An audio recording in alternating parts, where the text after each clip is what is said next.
First, so let's bring in our political editor, Andrew Clennell. And Andrew, this morning, you've got some breaking news on the New South Wales government's response to that Northern Rivers flood crisis. That's right, and the commitment of billions of dollars, Kieran. Early this week, the New South Wales government is expected to release its long-awaited report into the Northern Rivers floods and general response to the potential for floods in other parts of the state. And it's my understanding that New South Wales Premier Dominic Perrottet will be committing more than $1 billion to the issue and hoping for a federal commitment. There is talk of as much as $1.5 billion for a fund to buy back homes affected by the Lismore floods. But my understanding is that the report to be produced by former Police Commissioner Mick Fuller also recommends buying back land from developers in northwestern and southwestern Sydney, a recommendation which will also come with a price tag of more than $1 billion. The report is expected to say that to develop on that flood-affected land bought up by developers would be irresponsible. It's also expected to address the issue of whether or not to raise the Warragamba Dam wall. We know Dominic Perrottet has annoyed the NRL by delaying the building of stadiums he says to address the floods issue, and we could be about to see just how much money he needs to do that. Now, internationally, the fallout and locally from that Pelosi visit has continued in the past week. No doubt about it. Last week in politics was dominated by this appearance of the Chinese ambassador to Australia, Xiao Qian, at the National Press Club, and his inflammatory comments towards Australia and about Taiwan. If you are, talking bad about me, why should I meet you? I'd rather not use the word invasion when we talk about China and Taiwan. When compelled, we are ready to use all necessary means. The media coverage on China are mostly not positive, or to be straightforward, are mostly negative. Kieran, as we know, to talk to the acting PM in a minute, but there is a view, I understand, within the Australian government that the world is a less safe and stable place than it was prior to US House Speaker Nancy Pelosi's visit to Taiwan. Even though China last week ended its military exercises which followed that trip, the big fear now is a future blockade of the Taiwan Strait.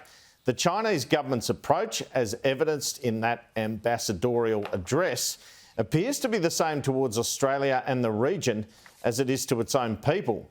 They want political compliance in return for economic reliance. And there were few signs from the ambassador that there would be a reversal anytime soon in terms of trade bans on Australian beef or wine. It seems the Chinese government wants to hold that over Australia as if to say there are further trade sanctions that can be put in place. We know Prime Minister Anthony Albanese, President Biden, President Xi and President Vladimir Putin are among the world leaders set to attend the G20 in Bali in November. That looks like a hell of a trip if Xi and Putin turn up. It's yet to be seen if Anthony Albanese, who has already done a lot of overseas travel in his short time in the job, fits in a White House and UN General Assembly visit in September on top of everything else. Foreign Minister Penny Wong is already down to do that US trip, Kieran. Let's look at domestic politics and a bit of a mess, really, for the coalition in responding to the government's Jobs Summit. Yes, a major split developed in the coalition last week over the federal government's Jobs and Skills Summit after opposition leader Peter Dutton announced he was not going and that the summit was a stunt, while Nationals leader David Littleproud said he would attend. Apparently, Dutton never consulted Littleproud on the fact he wasn't going. Littleproud came up with a set of ideas to attempt to fix labour shortages at a speech at a meeting of the Federal Council of the National Party yesterday, including regional visas and allowing people on pensions to work more and not suffer from having payments taken off them.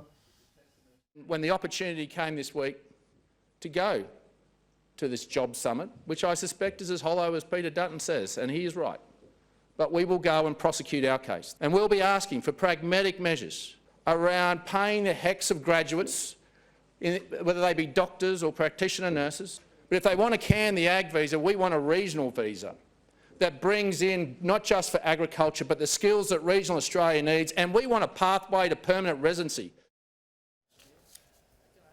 Littleproud is of the view he can attend the summit and still criticise the government if it turns into a talk fest.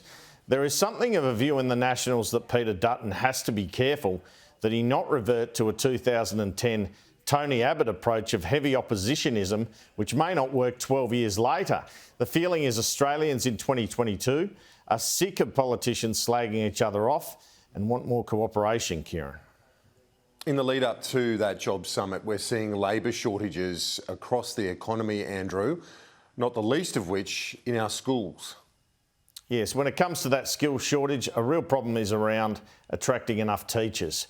There seems a pretty clear fix to this, although it would cost vulnerable state budgets, and that is through increased pay. Education Minister Jason Clare met with ministers on Friday and agreed to come up with a so-called action plan to address the problem in December. But when it comes to teachers' pay, that is the province of state governments. New South Wales Premier Dominic Perrottet has come up with a proposal of an extra layer of senior teacher salary, around $130,000 a year, which the Teachers Union opposes, but Clare is not opposing. Clare has also kept going with the Morrison government plan to have Sydney University Vice-Chancellor Mark Scott head up a review to see what more can be done to attract people into teaching from university and beyond. At both the Energy and Education Ministers' COAGs last week, ministers have complimented the federal government on how much more cooperative the new regime seems to be, but the test will be on whether or not they get results.